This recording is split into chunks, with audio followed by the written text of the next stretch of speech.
Bonjour à tous et à toutes et bienvenue sur le bon MJ pour un nouvel épisode de TTRPG, le podcast. Nous sommes avec Régicide. Régicide, comment vas-tu? Je vais très bien, Hugo, merci. Bonjour à tous, et ça fait plaisir d'être avec vous. Nous allons essayer de répondre à vos questions et potentiellement de vous apporter la réponse dont vous aviez besoin, mais il y a très peu de chance, comme à chaque fois, puisque vous n'êtes pas là pour la préciser. Régicide, je te propose de commencer par une question. Je te rappelle qu'on peut cutter des trucs. Donc, si tu n'as pas de réponse à cette question, ce n'est pas grave. Est-ce que tu as déjà joué à Fate? Non, je n'ai jamais joué à Fate. Jamais. Très bien. Donc cette question sera reportée à un autre épisode. C'était le podcast érudit. Merci, bonne journée à vous. J'ai une question qui est posée par May. Je la lis à voix haute, mais je te la colle pour que tu puisses la lire aussi. Hop là. Donc May nous dit « J'ai une idée de scénario, direction artistique, que j'ai très envie de partager sur un jeu de rôle. Mais je connais peu de systèmes. Quelles seraient les meilleures questions à me poser pour mieux cibler le moteur, le système, le jeu le plus adapté à mon scénario ?» Donc en gros, j'ai une idée d'un truc. Je me dis le jeu de rôle, c'est le meilleur médium pour le faire, mais j'ai pas assez de connaissances en termes de jeu de rôle pour savoir exactement quel moteur, quelle mécanique pourrait me servir à faire ce scénario. Est-ce que ça t'inspire quelque chose, Régicide? T'as dit le meilleur moyen, c'est le jeu de rôle pour transmettre, et là, j'ai envie de dire que oui, je suis d'accord. Donc ça, c'est une question qui nécessite qu'on se pose des questions pour donner une liste de questions. C'est ça. Ben écoute... Est-ce que toi, ça t'est déjà arrivé, par exemple, je sais pas, de te dire là, j'ai vraiment une idée de scénar. Je sais pas quel jeu utiliser et tout, tu vois, genre, je sais pas, un one-shot, un truc, t'as des potes, tu veux leur faire jouer au jeu de rôle. Ou est-ce qu'à chaque fois, toi, tu pars d'un jeu, en fait, tu pars d'un jeu, ça t'inspire et puis tu t'en fais un scénar Alors, bah écoute, en fait, je sais pas si... Alors moi, j'ai un problème, c'est que Enfin, non, c'est pas un problème. Mais je vois beaucoup par le prisme d'un système qui me plaît. Et donc, par conséquent, en plus, comme je joue un peu tout le temps le même type d'univers quand je mène, je suis pas très varié à ce niveau-là. J'avoue que je m'étais pas posé la question, mais d'un autre côté, maintenant que... Enfin là, ça fait quelques mois maintenant que je m'intéresse vraiment aux règles mécaniques dans l'idée de pas forcément trop les changer, tu vois, pour essayer de voir ce qu'il peut proposer. Et le système peut vraiment contribuer à une ambiance ou à raconter quelque chose. Alors en l'occurrence, en fonction de ce que tu veux faire comme scénar, effectivement, si tu arrives à trouver le moteur qui va émuler un peu la sensation proche de ce que tu veux faire, c'est chouette, tu vois. Donc la question est super bien. La question qu'on pourrait se poser, les meilleures questions à se poser, mais déjà quel est vraiment le thème de ce que tu veux faire jouer, et quels sont les gros jeux plébiscités, parce que ça peut déjà dégrossir un peu. Enfin, c'est pas ce que t'en penses là, mais c'est le premier truc qui me vient à l'esprit. Ouais. Bah déjà, j'ai l'impression que... moi, je ferais la distinction entre j'ai une idée de scénario et une idée de direction artistique, un peu. Ouais. Moi, j'ai tendance à mettre les jeux un peu dans deux types, tu vois, genre très très vite fait. J'ai l'impression que t'as des jeux qui sont plus des jeux d'impro, genre par exemple, je sais pas si tu joues... tu vois qu'on avait joué à... Même si ça avait pas été très porteur comme partie, on avait essayé de jouer à... Comment ça s'appelait ce PBTA de fantasy où vous étiez une compagnie mercenaire là? Oui. Et ben j'ai oublié, mais je vois très bien de quoi tu parles. C'est le truc où on avait dit, on essaye de faire un truc joyeux et tout, et au bout de... Au bout de 10 minutes, c'était dans la fange et tout. C'était bien. Et ouais, donc ça, ce serait plus narratif, c'est ça? Ouais, Et puis, dans l'autre catégorie, tu mets quoi? pour moi, d'un côté, t'as des jeux où, entre guillemets, bah, tu fais pas de scénario, mais les règles vont cadrer d'une certaine façon la manière dont on va improviser. Et du coup, si t'as juste une idée, on va dire, de direction artistique, comme ça a été dit, bah, je pense que ça s'y prête un peu plus. Est-ce que, en fait, je veux un jeu qui va me permettre à l'histoire d'apparaître, tu vois, entre guillemets, ou est-ce que je veux un jeu où j'ai un scénario en tête et je veux des règles qui vont permettre de résoudre les conflits dans ce scénario, tu vois. Je sais pas comment dire. Genre, si j'ai un jeu narratif, en fait, je peux avoir une idée de la tronche que je veux que ça ait, un petit peu, genre par exemple en mettant des images et des choix, par exemple, dans comment créer nos personnages qui vont faire que nos personnages, ils vont rentrer un peu dans cette, entre guillemets, direction artistique. Par contre, l'histoire, j'ai pas vraiment d'attente. Je veux juste que ce soit un peu dans cette ambiance-là. Alors que d'autre part, si j'ai un scénario, genre je sais pas, j'imagine un scénario d'enquête, tu vois, bah, probablement je vais chercher un jeu d'enquête, tu vois. Genre, tu vois ce que je veux dire? Ouais, bah en fait, bah carrément. Donc c'est-à-dire que là, ça va déjà dépendre du postulat de May au départ. C'est-à-dire, est-ce qu'effectivement, il ou elle est plus dans un scénario, dans le sens, il a une trame quand même assez précise, ou alors effectivement la DA qui est plus une ambiance. Mais auquel cas, tu vois, enfin, ce qui soulève là, c'est mais je connais peu de systèmes. Donc comment est-ce que je peux trouver le meilleur système? Donc effectivement, ce postulat, il est bon. Parce que le postulat de départ de choisir déjà si c'est plus scénario ou vraiment une ambiance et une direction artistique. Parce que ça va pas forcément faire la même chose. Enfin, c'est que tu vas pas forcément chercher le même système en fonction de ça. Yep. Alors, May, c'est une L, je crois. Si je ne m'abuse. Comme ça t'enlève le truc de dire, d'hésiter à chaque fois. C'est cool, merci.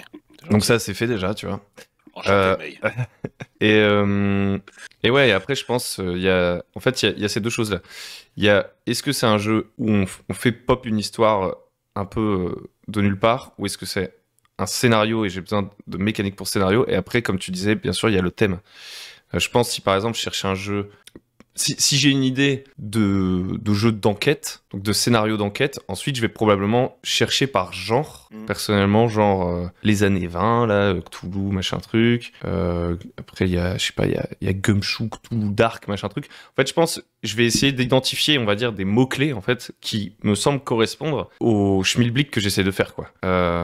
Pour pouvoir faire la recherche nécessaire, genre... moi, je sais que la plupart du temps, j'essaie de faire des trucs un peu bac à sable, de fantasy, blablabla. Et donc, du coup, en fait, bah, mon algorithme, en fait, moi, je cherche plus, c'est ça le truc. En fait, je vais être honnête, moi, je cherche plus vraiment activement des jeux, c'est assez rare, puisque mon YouTube ouais. et tout me montre des trucs. Et après, sinon, je vais genre sur Drive-Thru RPG ou sur Philibert et je regarde un peu tous les jours ce qui sort, tu vois, comme une sorte de veille. Bah d'ailleurs, en fait, ça me faisait penser, j'étais en train de penser avec ça, avec sur Drive-Thru, l'outil de recherche par catégorie, il est quand même bien pour ça, je trouve. Enfin, je suppose que tu te sers de ça, mais tu peux typer par exemple, t'as tous les sous-genres. Enfin, t'as fantasy, puis dans la fantasy, t'en as plein différents, de la dark fantasy, etc. Et en fait, ça peut te trier pas mal de contenu, ça peut te donner des idées. Après, moi, il y a un truc que je fais beaucoup, c'est d'aller sur le grog, tu vois. Quand je connais pas un jeu et tout, parce que souvent, il te résume. Des fois, c'est des jeux un peu, pas forcément obscurs, mais des trucs un peu vieux qui sont pas forcément présentés sur YouTube ou ce genre de choses. Et en fait, sur les pages du grog, tu as souvent un bon résumé des règles qui te permet, enfin un bon résumé, qui te donne quand même une bonne idée de ce à quoi ça ressemble. Puis ceux qui rédigent des avis là-dessus, en général, c'est assez détaillé aussi, tu peux te faire une bonne idée. Je trouve que c'est un bon moyen d'identifier un peu les points forts, peut-être les points faibles, et puis comment dire, la couleur d'un système. Ça peut potentiellement être utile aussi. Mais donc, il faudrait trouver des mots-clés pour rechercher à partir de là. À partir de là, effectivement, un thème ou un genre. Parce qu'effectivement, t'as raison. En fait, tu vois, quand on prend Cthulhu, là, je pense juste à un truc. Ils ont fait, il y a pas très longtemps, là, ils ont sorti Cthulhu Gaslight, non. Ténébris, par exemple. Ah ouais, ou Comment Ténébris, ouais. Bah, Cthulhu Ténébris, où tu vois que bah là, c'est de l'enquête ambiance médiévale. Bon, bah, effectivement, si j'avais envie de jouer une enquête médiévale avec le système, enfin, avec un système Cthulhu qui joue plus dans les années 20, bon, c'est pas forcément ce qui serait le plus pertinent. Par contre, bah là, tu vois, d'avoir ça, peut-être que dans ce système-là, il y a des bonnes idées qui peuvent être utiles. Et donc, commencer par là, ouais, par genre, sous-genre. Ouais. Je pense que c'est important. Mais moi, j'avoue Ouais, que c'est en fait. je vois un peu le problème à l'envers. Genre, je sais pas comment dire. Par exemple, quand. Mais je pense que c'est un truc typiquement. En fait, ce sont des parcours de vie, j'ai envie de te dire. Ce matin, le réussite. Parce qu'en fait, moi, genre. D'accord. Ok, moi, ça me va. J'ai l'impression que je me pose pas trop la question. C'est pour ça que c'est difficile d'y répondre. Il faut que je trouve le meilleur moteur, le moteur le plus adapté à mon jeu, parce qu'en fait, j'ai tendance à découvrir les moteurs par intérêt. Enfin, en gros, il y a rarement un moment où je me dis, ok, là, il faut absolument que je trouve le meilleur machin pour faire X. Je pars des trucs que je connais, et puis j'étends en jouant. Donc, si une autre approche, juste, c'est de se dire, bah, May, elle a déjà joué à des jeux de rôle, je pense. Et donc, quels ont été les jeux de rôle qui lui ont plu? Rien que ça peut permettre de faire une recherche. Alors, par exemple, je crois que May a joué avec quelqu'un que je connais et qu'ils ont peut-être joué. Ils ont dû jouer à Legend in the Mist. En fait, je crois que j'ai joué avec May à Legend in the Mist, mais je suis pas sûr. Bon, bah, par exemple, admettons, j'ai bien aimé le système de Legend in the Mist, bah déjà, je peux aller explorer du côté de Tokyo Otherscape et de City of Mist, parce qu'en fait, c'est des systèmes qui ressemblent un Ouais. peu à ceux que j'ai joués. Si ça m'a plu, je peux aller voir par là. Et en fait, je pense que ça va être très difficile, sans avoir essayé vraiment de jouer, de pouvoir trouver le truc qui colle à mon scénario, entre guillemets, ou à ma direction artistique, ou je sais pas quoi. Parce qu'il faut que j'ai testé un jeu ou un jeu proche pour me dire ah tiens ça m'a l'air de ressembler. Quand j'ai joué, j'ai eu les sensations que j'aimerais bien que les joueurs ils aient quand ils vont jouer à mon scénario ou à mon machin quoi. Et je pense que ça marche pas trop dans l'autre sens parce que, enfin en tout cas pour moi, parce que si par exemple là demain je me disais j'ai absolument envie de faire un truc très très spécifique qui a pas encore vraiment été fait, c'est pour ça que je créerais un truc tu vois. Et ben j'irai pas chercher un système auquel j'ai jamais joué, j'en ai jamais entendu parler parce que peu importe ce que les gens en diraient en fait, tant que je l'ai pas testé, j'aurais pas la certitude que c'est le plus adapté. Et enfin bref. Ouais. Bah oui, mais en fait, il y a une offre tellement vaste aussi enfin, alors, chercher le système parfait qui colle parfaitement à ce que tu veux faire, c'est aussi délicat dans la mesure où il y a une offre tellement énorme maintenant aussi que t'as même pas le temps de tout tester, tu vois. J'ai envie de dire, il n'y a pas le meilleur système, il y a votre meilleur système, tu vois. Mais en fait, tu peux, ouais, voilà, tu peux te trouver un truc qui va s'approcher de ce que tu veux faire, et si ça tombe bien, bingo, et peut-être que dans 5 ans, tu vas découvrir un autre système et tu vas te dire, ah bon sang, si j'avais eu ça au moment où j'ai joué ça aurait été tellement cool. Mais c'est comme ça fait partie du truc, donc je pense qu'effectivement, là, au stade où, en fait, May dit, mais je connais peu de systèmes, tu peux aussi te poser la question de quels sont les trois systèmes que j'ai envie de tester, les essayer, à blanc Ouais. et puis voir déjà là-dedans ce qui colle le mieux à ton ambiance parce qu'en fait si tu cherches le système, enfin là c'est pas ce qu'elle demande d'ailleurs, hein, mais si tu cherches le système le plus adapté c'est pas pareil.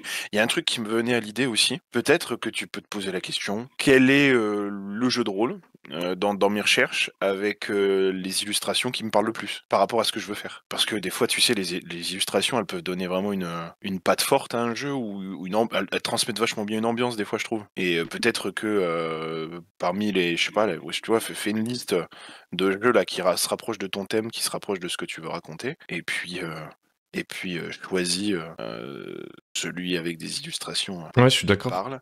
Et à partir de là, tu recroises en plus avec le système. Et si les deux se rapprochent, ben bingo, arrête de chercher et prends ça, quoi. En fait, je suis Je d'accord dans le pense que sens où parfois dans le jeu de rôle, je dirais qu'en fait le système ça renforce avoir le bon système et tout, ça renforce de ouf.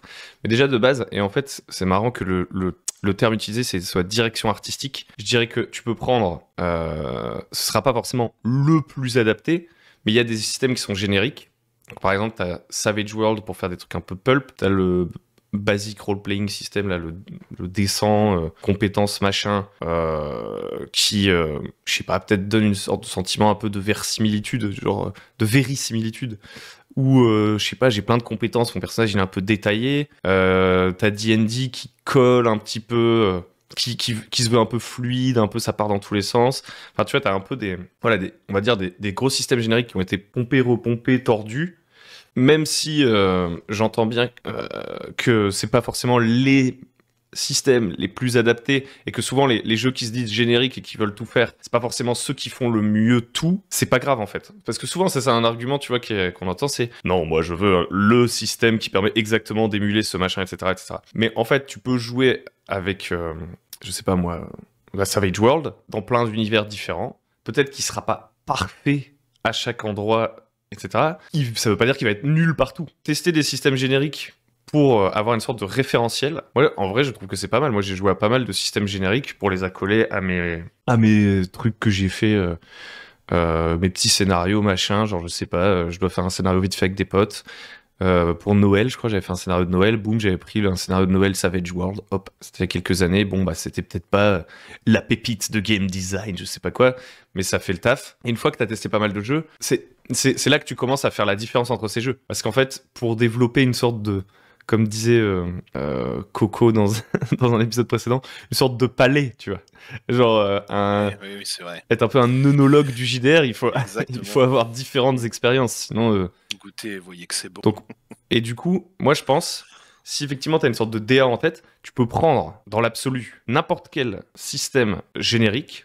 T'essayes, tu vois, de prendre celui un peu qui te parle le plus, que tu as l'air de comprendre. Tu vois, tu regardes système générique sur Internet, tu regardes un peu, est-ce qu'ils sont difficiles, pas difficiles en fonction de ce que toi tu veux, à quel point tu veux te prendre la tête, je sais pas quoi, sur la mécanique et tout. Et après, tu essayes de faire ton truc avec. Et comme tu disais, les illustrations, même si c'est pas des mécaniques, mine de rien, ça pèse vachement sur ce qui va être raconté. Donc en fait, si je te dis, vas-y, on joue à Savage World, mais que toutes les images que je mets sur mon VTT, c'est des images de mon petit poney, il y a peu de chances que minute 1, tu viennes exploser la direction artistique de mon truc en me disant « Je suis dans une tranchée, mon bras saigne. Les Allemands vont bientôt arriver. » Tu vois, non, tu vas dire « Ok, je suis un petit poney, nanana. » Peut-être que la mécanique, elle va faire des trucs bizarres, genre tu vas te faire one shot, tu vois, parce que c'est un jeu ultra mortel. Mais voilà, le référentiel visuel et tout peut avoir un impact sur ce qui va être raconté, quoi. Ouais, oui, non, mais je suis d'accord. Je suis d'accord. Et voilà, tu vois, je reviens sur la question, tu vois, parce que je lutte contre ma tendance à la digression permanente. Et là, je vois, en fait, tu vois, c'est vraiment ce qu'elle voulait savoir, c'est quelles sont les meilleures questions à se poser pour mieux cibler les moteurs. Ouais, c'est vrai. Et en fait, t'avais soulevé tout à l'heure la question du mot-clé. Donc, quels sont les mots-clés liés à mon scénario, à mon idée, à ma DA, qu'est-ce que je veux émuler? Mais tu peux aussi tu peux aussi te poser la question, quels sont les mots-clés utilisés le plus dans le pitch un peu de vente du système en question? Parce qu'en fait, on peut partir du principe aussi que c'est, enfin, tu vois, en fonction des systèmes, t'as quand même souvent dans le marketing aussi, ça te montre ce que c'est censé émuler, ce que c'est censé proposer je sais plus, tu vois, je pensais à un des jeux qu'on avait essayé là, et il appelait pas ça la fantasy spaghetti. Non. La fantasy, moi j'ai oublié, mais c'était un truc dans ce genre-là. C'était le jeu des mercenaires là. Il y avait un thème pour parler de fantasy et qu'on a utilisé beaucoup à ce moment-là, mais je l'ai oublié. Du coup, ma remarque ne sert à rien. Mais tu vois, la fantasy spaghetti, je crois que c'est ce qu'ils utilisent pour définir Brancalonia. Tu vois, je sais pas si tu connais. Un système D&D là qui joue dans une Italie un peu transformée, fantasmée. Et pour le coup, tu vois, même si je l'ai lu, mais j'y ai pas joué, là, tu trouves vraiment, tu vois, le mot-clé fantasy spaghetti, ça parle vraiment. Parce que tu vois vraiment cette ambiance un peu western qui reste dans un monde de fantasy, et les illustrations te portent sur le truc, et le système, par un certain nombre de petits détails, te permettent d'émuler ce côté-là. Tu vois, je pense à un truc, par exemple, là, ils aiment bien que les personnages soient des mercenaires un peu bracassés. Bon bah voilà, tu vois, à chaque fois que tu achètes un truc, tu lances un dé parce qu'il y a une possibilité que ce soit de la contrefaçon, tu vois. Et en fonction du résultat, le truc va potentiellement se péter à la première utilisation. Bah voilà, là tu vois, ton système il t'aide à émuler l'ambiance que tu veux, et ça, si tu veux faire ça, clac. Par contre, c'est un système qui reste un système D&D, donc en même temps, ça va rester collé aux idées de classe, etc. Et donc, il faut que ça colle avec ça. Mais tu vois, je pense que en cherchant un peu ces expressions fortes là, un peu imagées, qui essayent de mettre les concepts ensemble et de résumer un peu le jeu en deux, trois mots ou en une ou deux phrases, ça peut être un moyen de cibler aussi un système qui va t'intéresser, surtout si t'en connais pas beaucoup. Ouais, en fait, un truc tout con aussi que je suis en train de me dire, c'est que c'est quoi les critères des systèmes? Pour moi, il y a l'univers que ça essaye d'émuler. Il y a est-ce que c'est plutôt, tu vois, même si pareil, encore une fois, il y a des gens qui vont dire oui, mais nana, cette théorie a été démentie par le concile de la Forge ou je sais pas quoi. Tu peux dire cherche un truc plus ou moins simulationniste. Tu vois, en fait, il y a des mots valises du jeu de rôle. Oui, Et en c'est fait, ça. Bah oui, et non, en, mais c'est les mots-clés. mais en fait, Mhm. c'est pas parce que c'est des mots un peu flous et tout, et que chacun a une définition un petit peu différente, qui sont pas utiles pour discuter avec d'autres gens. Et du coup, ce que tu peux faire, c'est te demander, je sais pas, à quel point je veux que mon système, il gère de manière détaillée les situations, ou je veux au contraire qu'il soit un petit peu plus laissé à l'appréciation de chacun. Genre par exemple, on utilise des traits plutôt que d'avoir, je sais pas moi, des listes de compétences. Donc tu peux te poser cette question-là, tu peux te poser la question du genre d'histoire, donc est-ce que c'est enfin du type d'action en fait, j'ai envie de dire, est-ce que c'est plutôt pour faire un truc policier, un truc d'aventure, un truc de dungeon crawl, blablabla. Bla. Est-ce que c'est un jeu à mission? Et en fait, c'est pas grave si t'es pas hyper précise au début, parce que tu peux aller sur un Discord, en fait, et dire, bah voilà, moi j'aimerais bien jouer dans cet univers-là. Peut-être même, si t'as déjà une direction artistique, t'as déjà des images. Donc tu peux mettre des images, tu vois. Et tu demandes à des gens, ça vous fait penser à quoi? Est-ce que... Et en fait, je pense, le raccourci le plus efficace, et qui peut le plus te mettre en confiance, c'est de demander de l'avis à des gens. Ils vont tous te donner leur avis, t'es pas obligé de prendre pour argent comptant leur truc, mais peut-être ça te donnera les débuts de piste pour rechercher plus vite, quoi. Parce que tu vois... certes, il y a les mots-clés un peu marketing, mais voilà, des fois, c'est pas toujours... Oui. des fois, ça peut être un peu trompeur. Ça veut pas dire que c'est toujours trompeur non plus. Mais ce que je me dis, c'est que si... Ne tombons pas dans ce travers. Exactement, voilà. Il y a de la nuance partout. Exactement. Et il y a encore dans ce monde des gens honnêtes et qui ont des parcours de vie qui les poussent à tenir leurs résolutions et à rester honnêtes et droits jusqu'au moins le 3 janvier. Donc, C'est ça. il faut compter sur ça aussi, c'est important. Oui, on dit souvent qu'il y a plus de gens incompétents que de gens maléfiques en terre du milieu.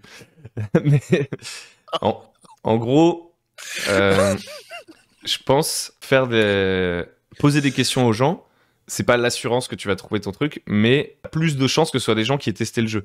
Et en fait, je pense que c'est dans la conversation que tu vas pouvoir avoir le plus de réponses. Est-ce qu'elles seront satisfaisantes? Je ne sais pas. À mon avis, c'est une quête, j'ai envie de dire. Et en fait, ça me fait un peu penser aussi à une autre question que je vais tout de suite élaguer. Il y avait Gogots qui m'avait posé une question qui est pas forcément hyper intéressante à poser à plusieurs personnes. Enfin, dans le cadre de, de notre format, c'est quand est-ce que le bon MJ écrit et publie son propre JDR? Eh ben, je vais me permettre de répondre en très très rapide. Moi, ça m'intéresse pas de créer mon propre JDR parce que j'ai l'impression justement qu'il y a plein de propositions, que j'ai plein de systèmes à tester et tout, et je me verrais pas créer. Enfin, ça m'intéresse pas personnellement de créer mon JDR si ça part pas d'un besoin. Ça part toujours d'un besoin. Enfin, souvent. Non, pas toujours, mais souvent. C'est un truc qui est quand même souvent dit. Tu sais, quand ils créent un jeu, les gens disent bah en fait à notre table on voulait jouer ça et puis on n'avait rien pour le faire comme on voulait. Du coup, on a travaillé là-dessus et puis petit à petit ça a sorti ce système. C'est quelque chose qu'on entend souvent. Ouais, c'est ça. Et moi, perso, j'ai pas l'impression d'avoir besoin parce qu'en fait, j'aime bien explorer des nouveaux systèmes. Donc, créer le mien, ça m'intéresse moins que de jouer à des systèmes, en fait, qui existent déjà et de jouer, en fait, tout simplement.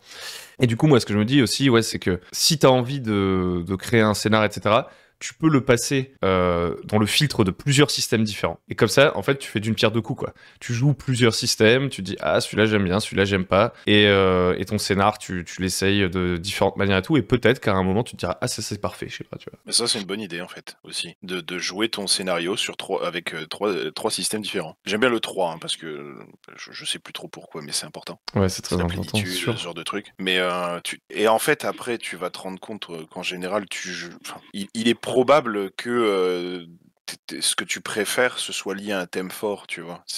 Et que tu joues un petit peu les mêmes ambiances, c'est possible que ta patte, elle soit liée à ça. Et donc, par conséquent, une fois que tu auras trouvé le système qui convient, ce sera top pour ça. Mais là, si effectivement tu étais à la phase où t'en connais pas beaucoup et que tu sens que le fait de connaître trop peu de systèmes, ça te bride un peu, bah, juste, cherche le vent, essaie-les et prends ce qui te vient. Pour la création de système, après, Ah, ça, c'est encore autre chose. Hein. Ouais, c'est encore autre chose. C'est encore autre chose. C'est un autre.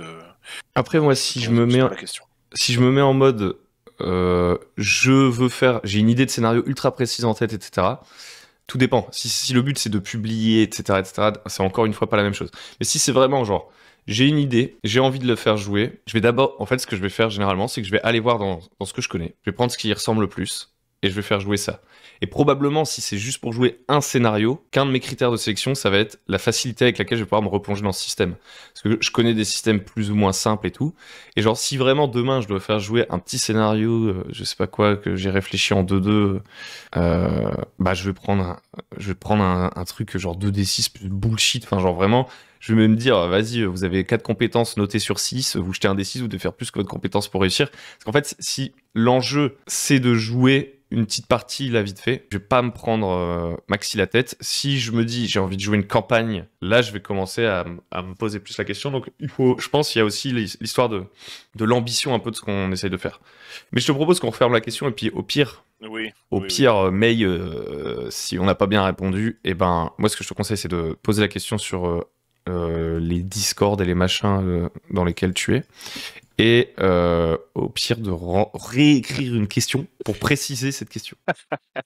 Comment parler 40 minutes et juste après annuler tout ce qu'on vient de dire. J'espère qu'on a répondu. Si on n'a pas répondu, pose la question à quelqu'un d'autre. Résumer les mots-clés. Voilà, les mots-clés, les images, les thèmes. Alors, quelle question on va prendre? Quelle est la pire chaîne YouTube qui parle de JDR? C'est une blague. C'est pas vrai. C'est une vraie question. C'est une vraie question. Alors, je sais, me dis pas qui c'est qui la pose. Comme ça, je peux me démaquer. On dit ça. Donc, je peux critiquer sans savoir, mais j'ai l'impression, quand tu as des questions comme ça, tu sais, je me rends compte que l'humanité, c'est vraiment formidable et qu'il y a une variété de dingue. J'ai l'impression que cette personne a le cerveau monté dans le sens miroir du mien. Tu vois, c'est une question que je me poserai jamais. Tu vois, chercher par le pire. Non, je sais pas. Ça me fait trop rire, en fait. J'ai l'air hyper condescendant, mais en fait, c'est horrible. Mais vraiment, en fait, ça me fait rire. Parce qu'en fait, je sais pas comment je ferais des critères pour faire ça, tu vois. Parce que dans la mesure où, en plus, le JDR, c'est quand même tu vois, c'est un loisir, c'est une passion. Et que la plupart des chaînes qui parlent de JDR ont pour objectif de partager une passion et qu'il n'y a pas forcément... C'est dur de venir... Enfin, c'est dur de dire, toi, ce que tu fais, c'est vraiment pourri. Tu partages ce que t'aimes, mais c'est pourri. Ta façon de partager est nulle. Tu vois, en fait, ça me viendrait pas à l'idée. Je pense que si ça me plaît pas, juste, je regarde pas, je passe à autre chose. Mais tu sais, je rentre pas dans le système de classement. Tu vois, ouais, je suis d'accord. En fait, je fonctionne dans l'autre sens. C'est-à-dire que je vais regarder, je vais taper, je sais pas, JDR sur YouTube et tout là. Je vais tomber sur un certain nombre de personnes. Et une fois que je vais trouver les personnalités qui me collent le plus ou qui parlent des thèmes qui m'intéressent, bah, je vais les regarder plus ou moins s'ils m'intéressent. Mais je suis jamais dans le stade où je me dis, lui, c'est le pire. Oui. Je sais pas comment dire. Probablement que la pire chaîne de JDR que je connais, je m'en souviens plus. J'aime beaucoup cette manière que tu as de philosopher. Exactement. Je pense que la pire chaîne de JDR... Après, bon, voilà. Ça c'est des questions pour faire jaser, comme on dit au Québec. Moi, honnêtement, je sais pas dire. Moi, je sais ce qui me plaît ou ce qui va moins me plaire. Et donc, en fait, tu vas avoir des chaînes qui vont avoir tendance à faire.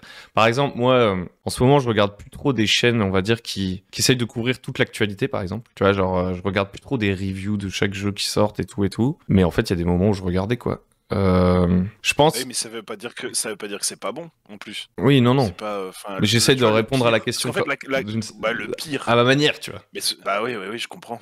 Mais c'est dur comme question. Moi, ce qui va m'intéresser la plupart du temps, en fait, ce que je kiffe, c'est les gens qui parlent de leur pratique. C'est-à-dire quand la chaîne, elle va allier la personnalité de la personne, qui, on va dire, qui avance avec, on va dire, je sais pas comment expliquer, avec une intention assez claire.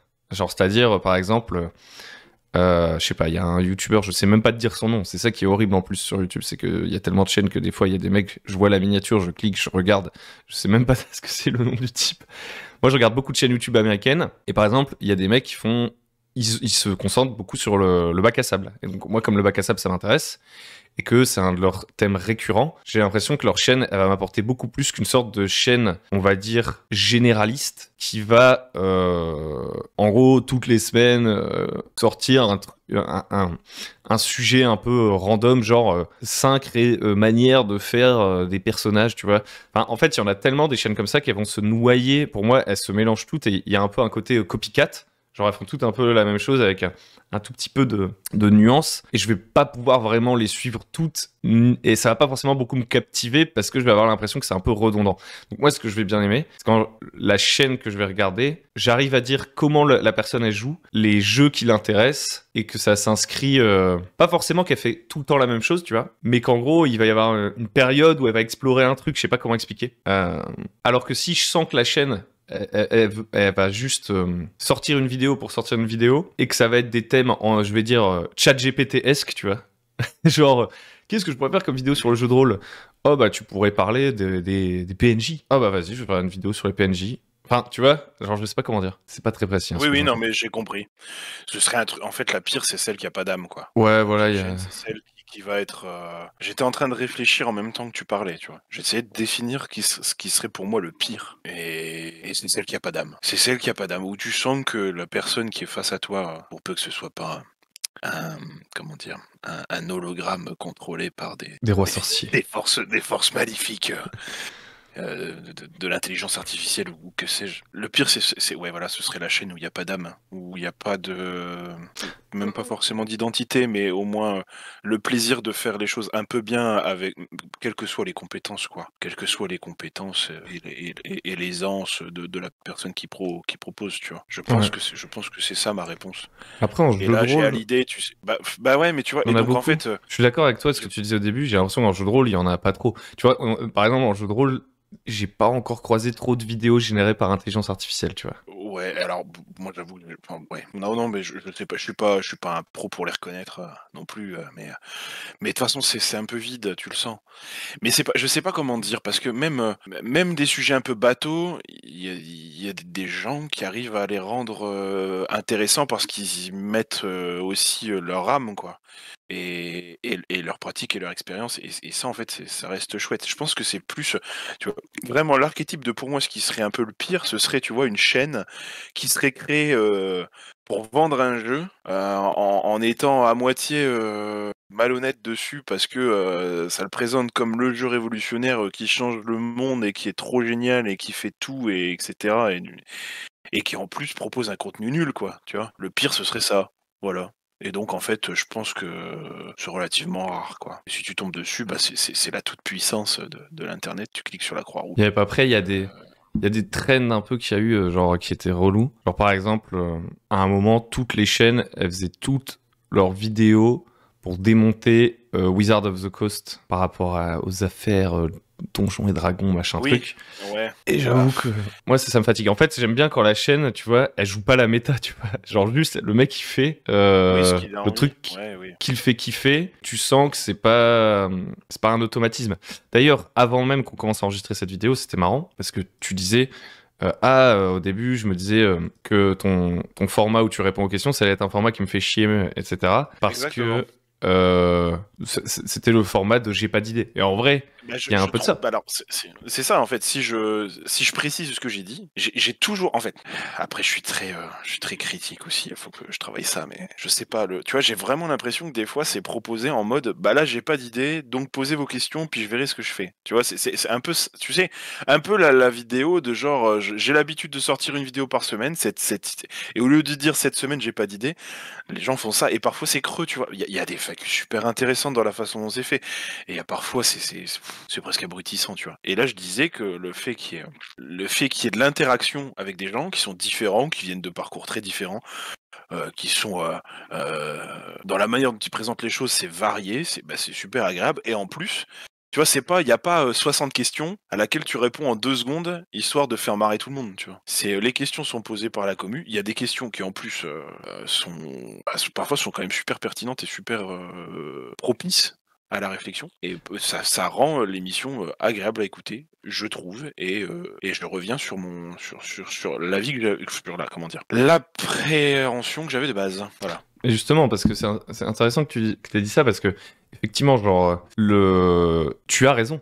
C'est parce que, à un moment donné, moi, je me dis, tiens, en ce moment, je sais pas trop à quel jeu jouer, j'ai pas de campagne qui se lance, j'ai pas de gros thèmes à explorer et tout. Je me dis, j'ai deux choix, tu vois. Enfin, j'en ai trois en réalité. Soit je fais pas de vidéo, soit je fais des vidéos génériques qui ont déjà été faites 10 000 fois et je redis les mêmes trucs et voilà, en fait, je donne à manger à l'algorithme, tu vois, genre je sais pas, genre je fais et ça je trouve que c'est nul, tu vois. Soit je peux en fait, par exemple, inviter d'autres gens. Parce que c'est ça le truc aussi, c'est que t'as des chaînes, elles se disent je vais devenir un D&D tuber, bon ça veut pas forcément dire qu'elles vont parler de D&D, hein. Mais en gros, je vais jouer l'agenda de chaîne classique, c'est-à-dire je vais commencer en faisant, je sais pas, une vidéo genre pourquoi le jeu de rôle c'est le meilleur truc. Ok, je fais ça. Après, je fais comment écrire un scénario. Ensuite, je fais comment écrire un vilain, comment écrire un début de scénario, etc. Et en fait, il y a un côté, je trouve, dans cette manière de faire qui est intéressant, c'est-à-dire qu'il y a un côté, c'est une tradition orale, et genre, avec Internet, t'as une sorte d'émergence comme ça de plein de gens qui vont tous se prêter à l'exercice d'essayer d'apprendre à d'autres à faire du jeu de rôle. Le problème, c'est que ça, au bout d'un moment, ça atteint sa limite, et moi, ces vidéos-là, je les ai faites. Et en fait, tant que j'ai pas vraiment un nouveau truc à dire dessus, bah, je pense pas que je vais les refaire. Et du coup, faut soit que j'ai un nouveau truc à dire. Par exemple, je joue à un nouveau jeu et je parle de ce jeu et j'explique ce que je fais, etc., etc. Soit, bah, je pense, il vaut mieux que je le fasse pas. Parce qu'en fait, le but pour moi, c'est pas forcément de faire du divertissement. Je pense que quand t'arrives à la... J'allais dire, j'étais en train de me poser la question. Je me dire, au final, mais pourquoi tu fais ça? Est-ce que tu veux divertir le public? Est-ce que tu veux partager ce que tu fais? Est-ce que tu veux éduquer ton public? Non, mais c'est vrai, tu vois. En fait, c'est ouais, la question. Pourquoi je fais ça? Et donc, pourquoi tu fais ça? Et bah, en fait, ce que je me dis, c'est juste qu'au bout d'un moment, si le truc intéressant, c'est qu'il y ait d'autres gens qui disent des trucs. Parce qu'en gros, si je fais 6 fois la vidéo comment faire un one-shot, potentiellement, je peux la faire plusieurs fois.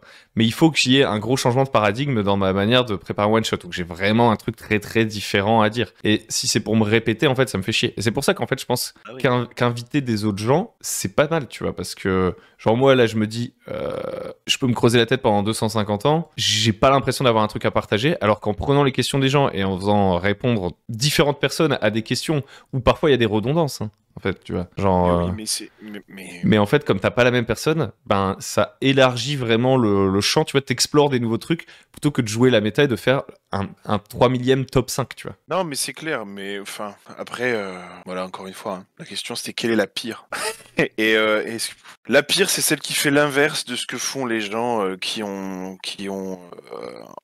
envie de ne pas faire perdre du temps à ceux qui les écoutent. C'est-à-dire qu'une chaîne fondée sur le partage, sur l'interaction, sur la communauté. Ah, c'est pas mal ça, comme le... Une communauté qui est pas, comme dans Le Seigneur des Anneaux, là tu disais, remplie d'incompétents, de méchants, je sais pas quoi. Moi je préfère qu'il y ait des méchants compétents. Ah ouais. Non, non, non, non, non, mais enfin, je sais pas. Je trouve que après c'est Internet, hein. T'as pas forcément toujours l'audience que tu mérites, dans tous les sens du terme, que ce soit en termes de popularité ou de qualité d'audience. Mais en fait, on s'en fout aussi des redondances, parce que des fois, parfois, la personne qui est là, tu sens qu'il y a une forme d'érudition ou une élocution, une éloquence qui régale. Donc, tu passes un super moment, tu rigoles. Et puis, bah, peut-être que dans cette vidéo d'1 heure, il y aura qu'un petit conseil, mais ce petit conseil ou cette petite découverte ou je pense à un truc tout bête. Parfois, on discute comme ça, et puis tu lâches une référence que toi, que toi tu as, mais que la personne qui t'écoute n'a pas forcément. Et puis peut-être que dans cette petite phrase qui pour toi est totalement anodine, il y a la pépite des 10 prochaines années rôlistiques de la personne qui t'écoute. Parce que c'est une tradition orale. Et tu viens de le dire, et je m'en étais jamais rendu compte. Et c'est absolument formidable, parce que qui dit tradition orale dit technique ancestrale depuis le début de l'humanité. Donc c'est philosophiquement extrêmement intéressant. Et de dire que là, on est en train de faire de la tradition orale. Je viens de me redresser sur mon siège, je regarde l'horizon qui s'arrête à peu près à 70 cm parce qu'il y a un mur, et je suis en train de me dire, tu vois, j'ai l'impression d'être une sorte tu sais, ouais, voilà, de Socrate, mais d'AliExpress, tu vois. Le Socrate du 21e siècle. Mais en fait, c'est ça. C'est que moi, ça me dérange pas qu'il y ait des redondances d'une chaîne à l'autre dans l'absolu. Parce qu'en fait, c'est comme une sorte de répercussion. Et tu peux changer la manière dont tu le dis. En gros, si j'essaye de t'expliquer un truc, si ça tombe, moi, je vais pas réussir à te l'expliquer. Enfin, toi, tu vas pas... Quand moi, je vais te l'expliquer, ça va ça va pas t'intéresser, ça va pas machin. Mais quand c'est un autre qui va t'expliquer exactement la même chose avec des mots un peu différents, là, ça va capter. Moi, je pense que le problème, ça devient plutôt, et d'ailleurs, par moment, ça m'arrive aussi, tu vois, c'est le moment où tu commences à te rendre compte que toi, tu ne fais que te répéter. À ce moment-là, on peut se demander pourquoi je fais des vidéos. Et par je fais que me répéter, j'entends pas que je dise exactement la même chose, mais genre je fais un peu toujours le même truc, et potentiellement un truc, ouais, je dirais, qui n'apporte pas grand-chose. C'est-à-dire qu'en gros, c'est, te reparle de la voiture, mais je l'ai légèrement repeinte, quoi. Et ouais, je pense que ça, c'est le moment où ça va moins m'intéresser. Alors que, tu vois, par exemple, il y a des chaînes où j'arrive dessus, et genre, c'est vraiment un truc que j'ai jamais vu. Et donc, du coup, au début, je me dis, putain, c'est stylé. Et en fait, quand j'ai regardé 4 vidéos, je me dis, par contre, c'est toujours la même chose, et donc, je m'en vais. Oui, Mais des fois, mais, alors, mais je te comprends. Alors là, je suis totalement d'accord avec toi. Mais en fait, c'est pas grave parce que des fois, il y en a qui. En fait, c'est pas ça, c'est pas un problème. Mais tant que ta volonté, parce que c'est peut-être juste à un moment. Toi, t'as capté le schéma et que ça t'intéresse plus et que en fait, c'est pas grave. Ça veut pas dire que ce qu'ils font, c'est pas bien. yep. Ils font un truc bien qui correspond à un instant T et qui à la longue te lasse et puis tu passes à autre chose. Mais en fait, ça n'empêche que c'est bien. Ce qui est mauvais, c'est quand c'est creux ou quand la personne qui produit se pose pas la question de qu'est-ce que ça apporte à mon audience et j'ai envie d'apporter quelque chose d'un peu constructif. Bon voilà, après, il y a plein de motivations différentes pour partager du contenu, hein. Il suffit de voir ce que cache aujourd'hui l'expression créateur de contenu, tu vois. Pour pas dire, enfin, le truc, c'est un mot valise qui peut mettre aussi bien. Bon, bref, on va pas rentrer dans les détails. Enfin, je me retiens, je m'arrête là. Mais faut se poser la question, parce qu'il y a des gens qui vont t'écouter, qui vont se brancher et qui vont te donner ton temps, leur temps. En fait. Et le temps étant la ressource la plus précieuse que chacun d'entre nous possède, bah, c'est bien de respecter le temps des gens qui t'écoutent. Après, s'ils sont pas capables de se rendre compte que ce que tu dis c'est pourri, qu'il faut changer, ça c'est aussi leur problème. Mais en tout cas, c'est important, je pense, de se poser la question. Même, tu vois, si tu fais entre guillemets tout le temps la même chose, mais que c'est fait intelligemment et de manière enrichissante, en fait, c'est même pas un problème. Par contre, et là, on arrive à autre chose. Si toi ça t'ennuie, bah, effectivement, faut que tu changes parce que si ça t'ennuie et que ça te plaît pas, bah, l'objectif est raté aussi de ton côté, quoi. Parce que t'es pas là pour cocher des cases et puis plaire au plus grand nombre en mode cette bande de piranhas qui veulent avaler ton contenu en quantité gargantuesque en faisant fi de ton propre plaisir. Bah, c'est pas bon non plus. Ouais. Mais tu vois, je pense Petit équilibre. j'ai la... En fait, il y a des chaînes, mais après, là, on parle plus vraiment de jeux de rôle, mais t'as des chaînes qui font tout le temps la même chose et c'est bien quand même. C'est des chaînes qui vont débloquer, qui vont activer une sorte de réflexe pavlovien, tu vois, comme un chien, tu vois, mais un bon réflexe pavlovien. Par exemple, tu vois, il y a des chaînes qui me donnent envie de faire du jeu de rôle. Pourtant, elles disent tout le temps la même chose où elles peuvent boucler. Je sais pas comment dire. T'as des gens, mais ça, je sais pas trop l'expliquer, tu vois, c'est au-delà de mes compétences. Mais en gros, si je les écoute un petit peu et tout, derrière, je me dis, allez, je vais me remettre à préparer ma partie de jeu de rôle, tu vois. Si ça tombe, le mec, il m'a rien appris de nouveau, etc., etc. Alors qu'à l'inverse, t'as des chaînes, c'est des chaînes que tu regardes sur les chiottes, quoi. Je sais pas comment dire, genre, Ouais. qui comblent l'ennui. T'as des chaînes qui comblent l'ennui, et du coup, bon, voilà, c'est peut-être les chaînes. En fait, elles font pas de mal en soi, mais c'est juste que quand je suis en train de les regarder, je fais putain, ça sert vraiment à rien. Et je suis juste en train de fuir la réalité, là, en regardant ce truc. Ouais. T'en as... Oui, le temps. Ouais, je te dis. Ouais. Ouais. Mais du coup, c'est super difficile de définir exactement. Moi, je pense que je terminerai juste en disant que les chaînes que je trouve vraiment pas ouf, voilà, c'est les chaînes où j'ai l'impression que la personne, comme tu disais, c'est creux. Et comment moi j'ai le sentiment que c'est creux, parce que j'ai le sentiment que la personne, elle ne fait pas grand chose. Elle me parle pas de ce qu'elle fait et elle me Elle passe plus de temps à faire sa vidéo qu'à avoir des trucs intéressants à mettre dedans. Ouais, c'est ça. Par exemple, en jeu de rôle, ce serait une chaîne qui ne peut pas vraiment me parle pas de système, me parle pas de trucs vécus. J'ai aucune idée en fait de si la personne, elle a juste copié d'autres vidéos et elle a fait une sorte de copycat en se disant vas-y, vu que dans la grande majorité des vidéos de jeux de rôle, on dit il faut que les personnages aient un lien au début. Bah, je vais dire il faut que les personnages aient un lien au début. Tu vois. Ça sonne creux, alors que le même message, mais c'est quelqu'un qui me dit ouais, dans ma dernière campagne j'ai eu des complications, en gros je vous refais un peu le truc, ça commence comme ça, blablabla, et là à ce moment-là, les joueurs, il y a un des joueurs, il me dit au bout de la 3e session, en fait j'ai l'impression que j'ai pas de lien avec les autres personnages. En fait du coup il me raconte un truc qui s'est vraiment passé, et il m'apporte les solutions qui ont marché dans son contexte. Donc c'est une vidéo qui a du contexte en fait, et où la personne, tu vois, tu sais à quoi elle joue en ce moment, tu sais, et du coup quand il n'y a pas ça, bah, j'ai la sensation juste que c'est pas vrai en fait, tu vois. Et donc que ça m'intéresse moins, que c'est un peu déconnecté de la réalité. Oui, Ou est-ce que tu parce que là, je me sens en train de, je l'ai dit, je suis en train dans ma tête de chercher les raisons pour lesquelles nous atteignons un tel niveau de médiocrité globale sur certains contenus proposés à base de top de 12 secondes, tu sais, succession de questions et de réponses en permanence. Donc on va changer de question. Vas-y, on va essayer de prendre une question. Qu'est-ce qu'on pourrait prendre comme question? À partir de quand peut-on déduire qu'une campagne a atteint son point final? Tu vois, ça c'est une question dure, c'est une question difficile, ardue, épineuse. Alors, à partir de... Est-ce que tu peux la répéter s'il te plaît? Elle est très longue. Non mais en plus je l'ai pas lu en entier. Mais c'est à partir de quand peut-on déduire qu'une campagne a atteint son point final, malgré la hype, les possibilités de poursuivre, quand savoir s'arrêter? Moi, je suis en mode, bah, si la hype elle est toujours là, pourquoi s'arrêter? Enfin, si tout le monde est hype, en fait, il faut forcément qu'il y en ait un qui commence à se dire, ah, j'aimerais bien faire autre chose, non? Je sais pas. Peut-être que la personne qui pose cette question se pose cette question parce que elle a peur de faire la saison de trop, tu sais. C'est celle qui fait que ta série devient nulle, alors qu'elle était bien.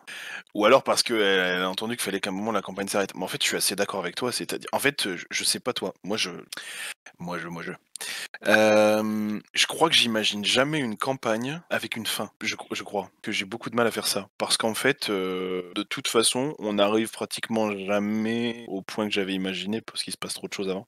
Et que si j'ai vraiment envie d'emmener les joueurs à un point de fuite, en fait, presque ça ne sert plus à rien qu'ils jouent parce qu'après, je tombe dans des travers qui font que je les dirige complètement. Ce qui plaît à certains, ce qui n'est pas forcément un mal quand c'est bien fait, mais là, c'est pas forcément ce que j'ai envie de faire en ce moment. Mais savoir quand une campagne a atteint son point final, bah, en fait, c'est difficile à dire parce que avant, j'aurais eu tendance à te dire que le point final, c'est quand t'as un TPK, quoi.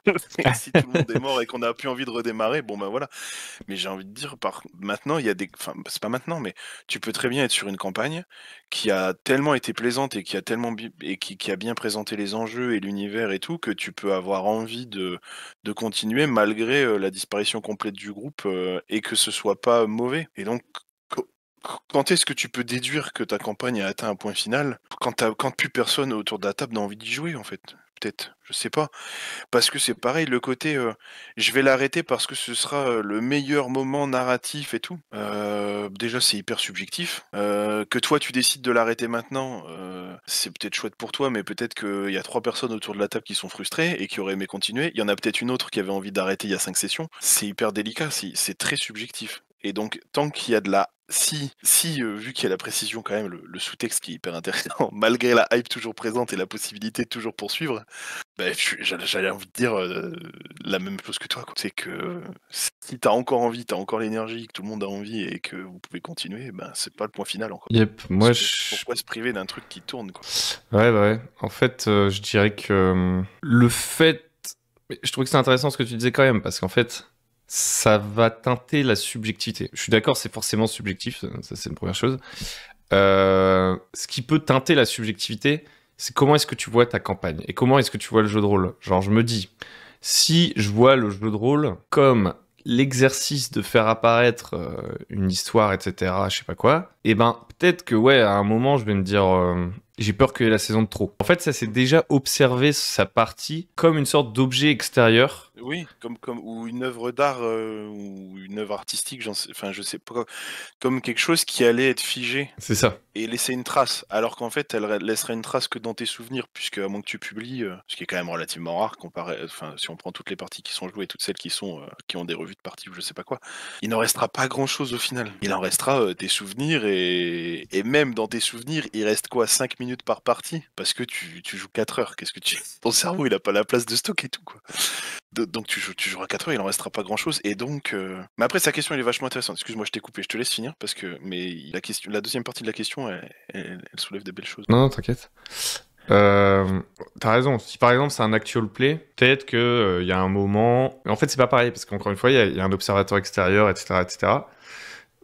Et donc, oui, il y a peut-être un juste moment pour s'arrêter. Mais en fait, voilà, déjà comparer une campagne à une série, ça marche jusqu'à un certain point parce que pour moi, la partie de jeu de rôle, le plaisir, il se trouve dans le fait d'y jouer. Et donc, tant que ça m'amuse d'y jouer, tant que je vois des possibilités de suite et tant que je sens que les joueurs, en fait, ils remettent du charbon dans la locomotive, bah, je suis en mode. Et que moi, ça me plaît toujours. En fait, tant qu'on est tous en train d'avancer, je suis en mode, c'est cool. Si à un moment, il y en a un, il commence à se désinvestir, potentiellement, il peut sauter du train en marche et on continue. Ou alors, on peut essayer de changer la campagne pour qu'il reste. Donc, la condition de mort, c'est pas parce que je dis tant que tout le monde est hype, on continue, que ça veut dire que dès qu'il y en a un qui est pas hype, ça s'arrête. Mais ce que je veux dire, c'est que c'est une activité, en fait, et le plaisir, il vient du fait de faire l'activité. Moi, je pense que le moment où je me dis je vais arrêter la campagne, il y a deux cas. Dans 90% des cas, c'est à cause de moi. Parce que, genre, je suis en mode, ça n'a pas touché la corde sensible que je m'attendais que ça touche. Ça a pas fonctionné comme je le voulais. Et donc, dans ce cas-là, je vais arrêter de mettre du bois. Je trouve que cette image marche bien. Je vais arrêter de mettre du charbon dans la locomotive. On va continuer un petit peu si les autres joueurs mettent du charbon dans la locomotive. Mais si à un moment donné, on se rend compte que, voilà, il n'y a plus personne, en fait, qui contribue vraiment, on va essayer de la terminer de manière satisfaisante ou pas d'ailleurs. Parce qu'en fait, ça aussi, c'est une question. C'est-à-dire que. Ou pas, bah oui, mais c'est pour ça que je te dis, j'attendais le quand savoir s'arrêter. Il est super intéressant parce que là, on va pouvoir rentrer là, on va pouvoir mettre les mains dans le cambouis. Là. Vas-y. Ça va être ça ce qui va se passer. Là, c'est la main dans les entrailles. Vas-y, j'ai une petite idée de ce que tu vas dire. Moi, ce que je me dis, c'est que ça ne sert à rien d'essayer de donner une bonne fin à une campagne. Pour le principe de donner une bonne fin à une campagne. Voilà. Le but de la campagne, c'est de la jouer. Donc, en fait, si personne n'a envie de jouer la fin, c'est pour faire plaisir à qui qu'on fait une fin, en fait. Tu vois, qu'on fait une fin, on essaye de refermer tous les fils narratifs, etc. Pourquoi on joue pas tout de suite l'autre campagne qui nous intéresse, tu vois? Mais tu vois ce que tu es en train de dire là, comme disait ma grand-mère, ce que tu dis debout, je peux le dire assis. Mais en fait, c'est-à-dire qu'en fait, ce que tu dis, ça coule de source, tu vois. Et en fait, on le fait pas. Enfin, on le fait pas. Tu vois, tu dis 90% du temps, ça vient de moi. Bah, déjà, c'est parce que t'es MJ, je pense, que tu parles de ça, notamment. Mais parce qu'en fait, possible. ça reste un jeu de rôle. Un jeu. À partir du moment où il y en a un à la table qui s'amuse plus, ou qui s'amuse pas, il devrait être libre de la quitter. Tu vois, c'est tout. Et en fait, là, je pense que c'est peut-être un des rares points où vraiment le rôle de MJ a vraiment, entre guillemets, un bonus par rapport aux autres. Parce que dans la plupart des cas, le MJ, c'est quand même... attention, il y a des joueurs qui s'investissent énormément et ils sont super. Merci à tous, on vous aime. Petite dédicace Au frère. aux frères. Aux frères. Mais en fait, le MJ, c'est souvent celui qui s'investit le plus par la force des choses. Et par conséquent, encore une fois, puisque le temps est une ressource extrêmement précieuse et que, accessoirement, quand vous en aurez plus, vous allez tous mourir, eh bien, il doit être libre de s'arrêter aussi parce que ça lui plaît plus, ça le fait plus vibrer. Et en fait, je pense que là, il faut qu'on apprenne à quitter nos tables de jeux de rôle, tous ensemble. Tous ensemble. Non mais tu vois, on est tous restés enfermés dans des parties presque par politesse, tu vois. Et en fait, c'est un peu nul parce que des fois, on veut pas, tu vois, tu veux pas arrêter ta campagne parce que ouais, les autres ils sont là, ils veulent jouer et puis machin. Mais toi, t'es plus dedans. Plus dedans pour plein de raisons. Ça peut être parce que bah là, ça te hype plus, t'as envie de faire autre chose, t'as envie de jouer à autre chose. Là, en ce moment, t'es pas en forme. T'as pas l'énergie. En fait, là, tu vas passer 2 mois complètement pourri et t'es pas dedans et t'as pas l'énergie de faire ça et t'as la flemme de jouer ta partie juste pour faire une continuité. Et ben arrête. Il faut savoir s'arrêter il faut savoir s'arrêter quand tu t'as plus envie de le faire en fait. T'arrêtes ou tu fais une pause, tu vois. T'arrêtes, bah ouais, mais alors, moi je fais partie de ceux qui, quand ils font une pause, ont du mal à reprendre, tu vois. J'ai un problème avec ça parce que je perds un peu je serais capable de recommencer la même parce qu'elle m'a plu pour la faire d'une traite. Bon, après, j'ai un gros problème. Mais ça, c'est un problème cyclique. Hein. S'il y a des professionnels de la santé mentale qui nous écoutent, contactez-moi. J'ai besoin d'aide. Mais arrête-toi quand tu t'amuses plus. comment s'appelle la personne qui a posé cette question? C'est Menika. Ménica, arrête-toi quand tu t'amuses plus. Et s'il y a quelqu'un qui s'amuse plus à ta table, mais qu'elle s'en aille. Que cette personne s'en aille et qu'elle aille jouer ailleurs. Mais Alors, quand est-ce que tu arrêtes ta campagne? Si c'est toujours hypé, si tu veux faire autre chose, à la limite, termine là proprement et dans les 2-3 sessions pour pas que ça te prenne trop de temps et pas que ça devienne non plus un fardeau, mais pour que ceux qui sont autour de la table aient aussi cette sensation de continuité. Et en même temps, bah, parfois il y a aussi des campagnes que tu peux pas terminer en 2 secondes, quoi, pour plein de raisons. Donc, c'est pour ça que je pense que, tu vois, ce qui est marrant dans la question, c'est vraiment malgré la hype toujours présente et la possibilité de toujours poursuivre. En gros, je vois pas pourquoi la question d'arrêter se poserait si tout le monde était hype. En fait, si, elle pourrait se poser pour des questions techniques. Par exemple, Internet disparaît et je ne jouais qu'avec des gens à distance. Non, Oui, je sais oui. pas, tu vois. Ou alors, parce qu'en fait, la campagne, finalement, on va dire, effectivement, dans la représentation qu'on s'en fait généralement, le MJ, c'est important, mais en fait, tu peux même faire une campagne où, je sais pas, genre, admettons, moi je suis MJ, on joue à Shadow Dark, là, on fait notre campagne Shadow Dark, et à un moment donné, je sais pas, moi, j'ai plus envie de faire cette campagne. Si vraiment les autres c'était ultra hype et tout, tu pourrais leur filer les clés, quoi. Genre, Ouais, il y c'est a vrai. rien qui empêche Non, de faire c'est vrai. ça. N'importe qui aurait pu être MJ de cette campagne, vu que tout le monde commence à maîtriser le système, et hop, ça continue. Tu l'as Il y déjà a... vu ça? Tu l'as déjà vu faire? Non, mais dans l'absolu, Bah oui. c'est large possible. Et puis dans les tables ouvertes, AMJ tournant, etc. Et c'est pareil pour la pause, tu vois. Moi, je pense que la question, c'est plutôt... Enfin, moi, la question que je me poserais à moi-même, plutôt, c'est comment faire pour continuer une campagne. Genre, finalement, tu la kiffes, mais tu as un temps limité, et il y a d'autres trucs que tu as envie de faire. Et pour moi, il n'y a que à partir de ce moment-là que la question peut se poser. Si tout le monde est hype et tout le monde a envie de continuer, il n'y a pas de raison que volontairement on mette fin à la campagne. Pour moi, ça n'a pas de sens. Sauf si, encore une fois, et même pas, genre, cette histoire de public d'actual play, ça vient trop biaiser le truc, parce qu'en fait, pour moi, c'est une sorte de déformation. La seule raison qui pourrait faire qu'on arrête une campagne alors on kiffe tous la jouer de ouf, et on pourrait vouloir la continuer indéfiniment, la raison qui pourrait nous faire tous l'arrêter ensemble, c'est si on prenait la campagne comme une œuvre, comme on disait au début, et dans ce Oui, cas-là, une œuvre. pourquoi pas? Mais dans ce cas-là, je me poserais la question avec tous les joueurs, en fait. Je me demanderais, putain, tu vois, ce serait comme si on était en train de faire un atelier d'écriture, quoi. Et dans ce cas-là, en fait, il y aurait pas un mec qui doit sonner la sentence de la campagne. Genre, je serais en mode, ça vous dit, on essaie de finir, et puis peut-être on fait un nouvel arc, mais là, on essaie de refermer celui-là, tu vois. Genre, je discuterai avec les joueurs, en fait, je pense. Ouais, non, mais c'est bien ça. En fait, c'est bien. Parce que, mais tu vois, je pense, et là, je me dis, parce qu'en fait, le fait en fait, il y a quand même la question, savoir s'arrêter, c'est quand même important. Quand tu n'as plus, le feu sacré. Quand tu l'as plus, parce qu'en fait, sinon, ça fait que tu restes, ça devient frustrant. Et du coup, c'est pas bon. Enfin, pour le coup, c'est pas bon. Parce que ça devient frustrant pendant 4 heures, 1 à 2 fois par semaine. C'est horrible, mec. Le soir, le lendemain matin, t'es éclaté. Attends, ce qui est quand même génial, c'est de se réveiller le lendemain matin en mode, oh là là, hier, on a chassé un dragon, c'était la dinguerie. Et pas quand tu te réveilles, oh, je suis éclaté parce qu'on a chassé un dragon et j'en ai marre, quoi, de chasser des dragons. Enfin, non mais voilà, j'en ai marre de chasser les dragons. J'ai envie d'ouvrir une taverne en Sims like. Bon bah voilà, bah c'est ça. Mais si effectivement tout le monde est hype et que tu te dis, parce que c'est possible aussi parfois que tu uses un peu le concept de ta campagne, Ouais. tu vois. Et que du coup, on ait envie de la finir entre guillemets proprement et que là, du coup, tout le monde se dit bon, alors on est tous d'accord pour se dire que, j'en sais rien, je prends un exemple, tu joues un truc et puis là, il y a un personnage qui est vraiment phare et hyper important et le mec, tu sais qu'il va, enfin le personnage va mourir. En fait, il est condamné. Pour X ou Y raison, ça va s'arrêter. Et qu'en fait, même si c'est génial, on n'a plus envie de continuer sans lui. Et donc, on a envie de faire comment dire, une fin liée aussi à ça. Et après, passer à autre chose parce qu'on considère tous que ce serait mieux que ça s'arrête là plutôt que de continuer sans ce personnage-là qui a créé un truc fort et donc peut-être mieux commencer autre chose. Tu vois ce que je veux dire? Je sais pas si c'est clair ce que je dis. Si, en fait, ça pose la question de c'est quoi une campagne? Est-ce qu'une campagne, c'est on joue à un jeu ou est-ce qu'une campagne, c'est on joue aux 4 mêmes joueurs? Est-ce qu'une campagne, c'est on joue les mêmes personnages et on continue l'histoire? Parce qu'en fait, Ça y est, j'aime ce que tu es en train de dire là.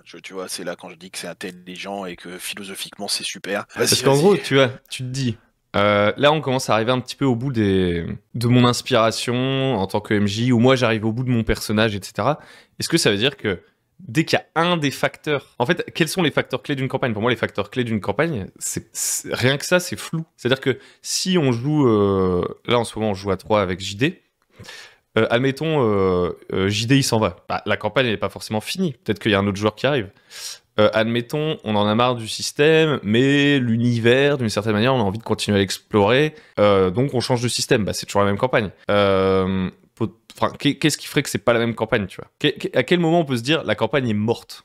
Genre, elle est finie, on s'est arrêté. En fait, techniquement, ça dépend ta vision. Parce que la vie s'arrête. Enfin, ça dépend comment tu considères ton monde. Si tu considères ton monde et ton histoire un peu comme une instance, et qu'en fait le reste n'existe pas, bon bah ça se termine. Mais en fait, si tu... Bon, après nous, en ce moment, on essaye un peu de faire ça aussi tous les deux, donc c'est un peu lié. Mais comme on essaye de créer, de jouer dans des univers qui sont cohérents, vastes et tout. En fait, rien que dans la préparation, on a je sais pas combien d'idées autour qui pourraient potentiellement relancer des choses. Et effectivement, même avec des nouveaux personnages. Du coup, le résumé, c'est vraiment quand tu t'amuses plus. Parce qu'au final, si tu relances autre Exactement. chose, c'est pour retrouver du plaisir, pour te réamuser. C'est tout. Et en fait, c'est du jeu de rôle. C'est un jeu. Donc le but, c'est quand même de... Même si tu peux chercher des buts différents et ô combien enrichissants, certainement que le but premier c'est de s'amuser. Parce que si tu fais tout le reste et que tu t'amuses pas, bah autant faire autre chose parce que c'est un loisir qui est, j'aime bien dire ça, qui est assez exigeant. Donc si c'est pour passer 2 à 3 heures par semaine le soir avec des pour faire un jeu et que tu t'amuses pas, après tu peux trouver ton plaisir dans plein de trucs différents. Tu vois, tu peux trouver ton plaisir dans plein de choses différentes. Mais, en plus, tu vois, je me dis, le moment où je me dirais peut-être la campagne elle est morte de chez morte, en fait, ce serait par exemple jouer, je sais pas, genre en plus avec Internet, genre c'est encore plus rare. Je pense qu'il y a une époque où ça pouvait avoir déjà plus de sens parce qu'en fait, comme tu pouvais que jouer en présentiel, bah genre d'un seul coup tu peux plus jouer avec les mêmes gens quoi. Donc après toi tu peux te dire bah je vais continuer avec d'autres gens, je change de ville et genre je ranime ma campagne avec d'autres gens. Mais moi, je pense que le facteur le plus déterminant, ce sont les gens avec qui tu joues en fait. Si tu vois, par exemple, si j'étais mon personnage, comment il s'appelle déjà dans Brigandine, Dégal. Tu vois, si je dis bon, je vais jouer d'égal à une autre table, je suis pas sûr que je serai en mode je continue la même campagne. Mais quoique. Ça dépend En fait, ça dépend de ce que tu appelles ta campagne. Si je dis je vais faire la Shadow March, je reprends, mais il n'y a aucun des joueurs de la Shadow March, il y a peu de chances que je l'identifie comme étant la même campagne non plus. En fait, il y a l'univers, il y a le système, il y a les gens avec qui on joue. Je pense que les gens avec qui on joue, ça reste le truc le plus déterminant. Tu vois. Eh ben, tu vois, je vais te dire oui et non. Alors, parce que je suis pas tout à fait d'accord, parce que, tu vois, là, moi, j'avais une campagne sur la croisade Ouais. avec des gens à qui je m'éclate et je m'éclatais. Vraiment, tu vois, jouer avec eux, c'était vraiment top. En plus, j'étais le plus jeune à la table, mec, j'ai 31 ans, pour moi, c'était un délire, et c'était moi le MJ, j'avais une pression de ouf, en fait. Et c'était en plus des... Bon voilà, ils font ça depuis qu'ils ont 15 ans, même peut-être plus jeunes. C'était une pression de dingue. Et vraiment, je m'éclatais à cette table. Et tu vois, et pourtant, et en plus dans une thématique qui m'éclate vraiment énormément, qui me passionne. J'étais à fond. C'était pour moi la campagne parfaite, tu vois. Et en fait, à un moment, bah, il y a un truc qui passe et je sais pas comment te dire. Et là, en fait, elle est en pause et à un moment, j'avais plus le temps de la lancer et un autre. Et puis je sais pas que j'ai pas envie, c'est que je me sens pas actuellement dans la capacité de faire vraiment, de continuer l'ambiance qu'on avait réussi à mettre et qui faisait qu'on s'éclatait, tu vois. Et en fait, c'est pas que je veux pas rejouer avec ces gens-là, c'est que pour moi, en fait, notre expérience, elle est liée à ça. Et qu'en fait, j'ai envie de continuer ça avec eux, mais que pour l'instant, j'ai pas la force. C'est trop bizarre hein, de dire ça. Mais donc tu vois, et en fait, je fais un parallèle avec ça, c'est que parfois, les gens et les personnalités sont aussi liés à une expérience, et tant que tu l'as pas vécu, que t'as pas retenté des choses avec d'autres, avec ces mêmes personnes, tu te rends pas compte à quel point elles peuvent être aussi bonnes dans d'autres domaines, tu vois. Et je suis en train de m'enrouler bien comme il faut. Mais, Ouais. mais Je vois ce que je veux dire, c'est que en fait, par exemple, t'es avec des personnes et tu t'éclates à faire ce truc, et que et que peut-être pour faire un autre truc, enfin pour faire autre chose, Il faut se séparer pour mieux se c'est retrouver. pas forcément les personnes. Bah peut-être un truc comme ça, je sais pas. Et après, tu vois, je vais te dire un autre truc. Tu vois, dans je voyais là je voyais je sais plus. Je crois que c'est Fred qui s'appelle, celui qui tient la chaîne Enjeu et qui publiait des photos de sa partie du Nouvel An ou un peu. Et en fait, tu vois que ces gars-là jouent ensemble toutes les semaines sur des trucs complètement différents, tu vois. Ils ont l'air d'avoir 4 ou 5 campagnes en même temps. Et tu vois, je sais pas si c'est tout le temps le même MJ ou pas, mais il y avait du Alien, du Warhammer et tout. Et en fait, je sais pas comment. Je les envie.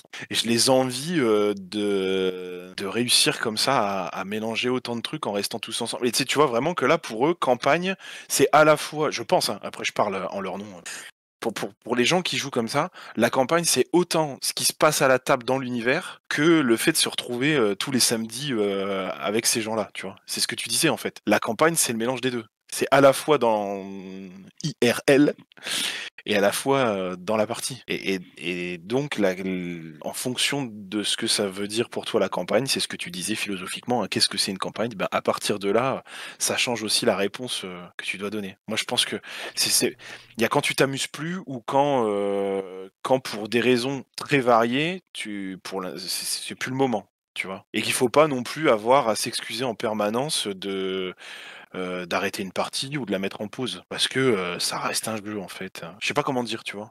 Yep, moi je Mais pense qu'à il y a partir cette du moment pression. où Il y a une pression des fois, tu vois. T'as beau dire, hein, tu continues alors que t'as plus trop envie et ça se ressent. Et en fait, pour en avoir discuté un petit peu et l'avoir entendu, je pense que c'est quelque chose de partagé avec enfin que c'est une expérience qui a été vécue par beaucoup de monde. ouais. Et encore une Et que c'est fois, pas là, forcément ce qu'on l'idée ressort c'est de de dire nous. la hype est toujours présente. Donc moi, je suis d'accord avec toi.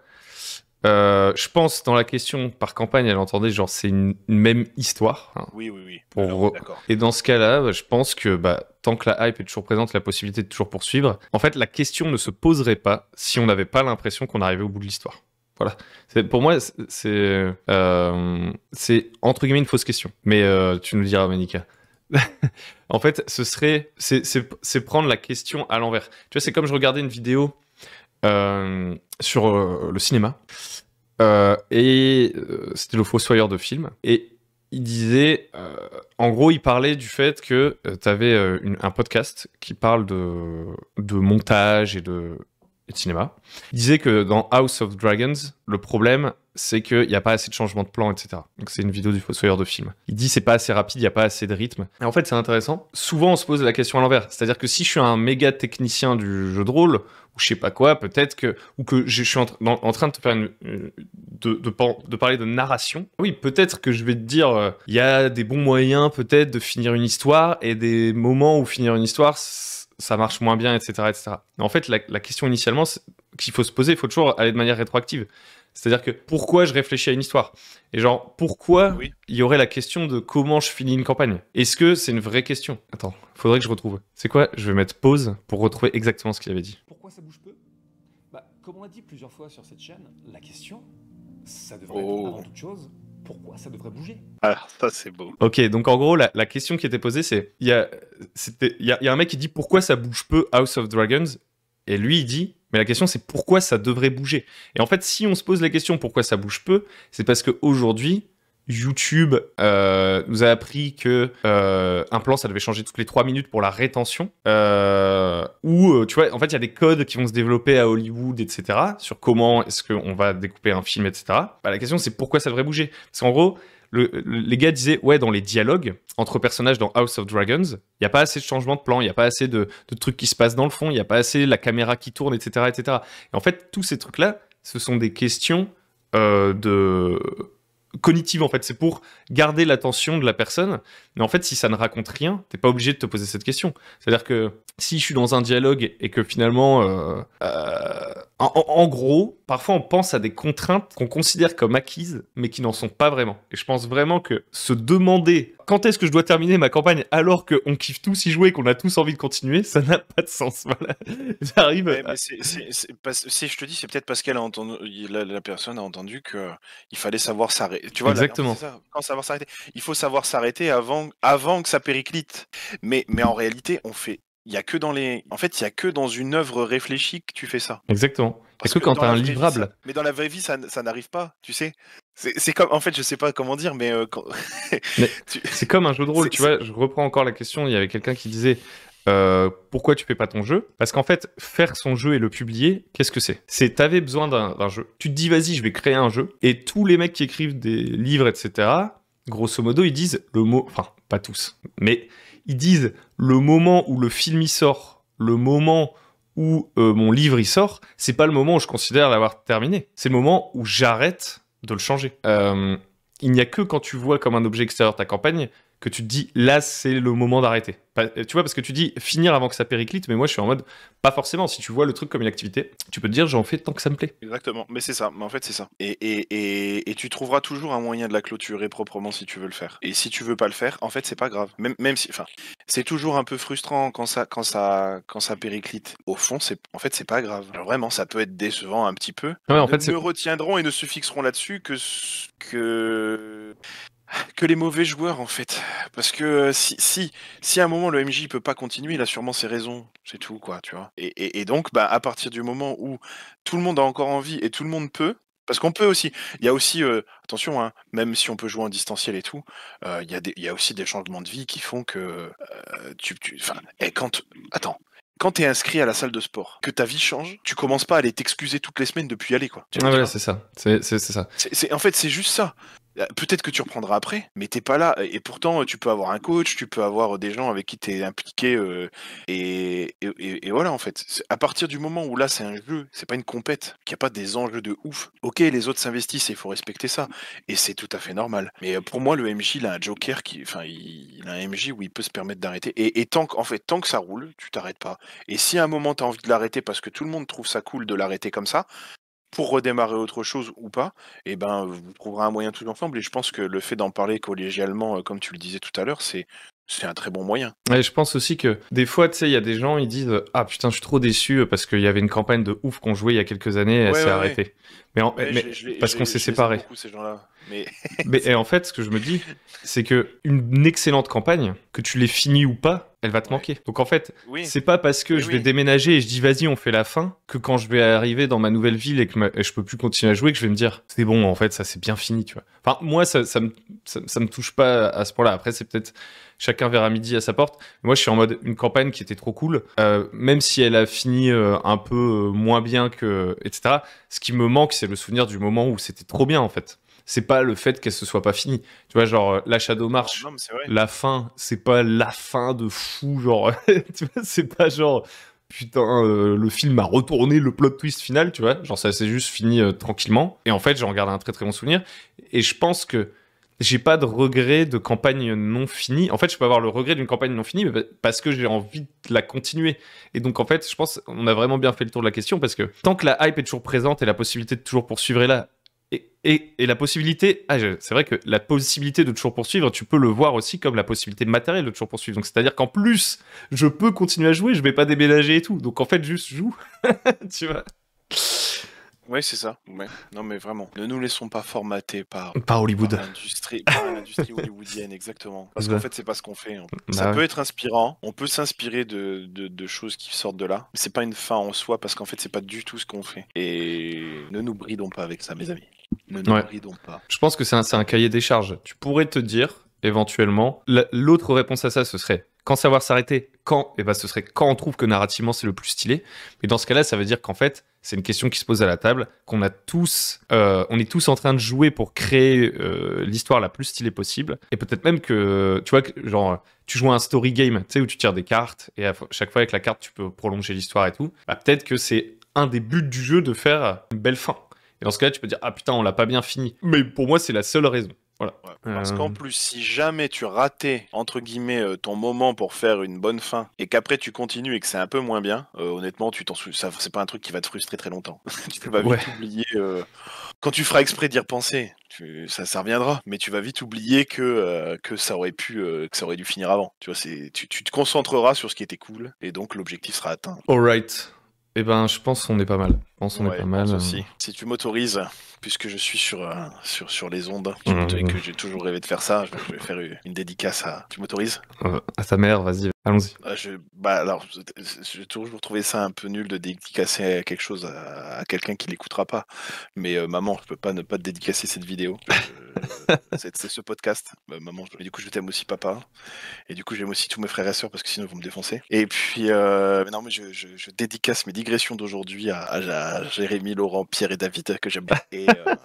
Et tout particulièrement, et tout particulièrement à Belladonna qui sera sur Ok, et bah sur ce, on va se laisser. Allez, des Ok. bisous. Ciao, ciao. Des bisous. Et si vous avez des questions, posez-les.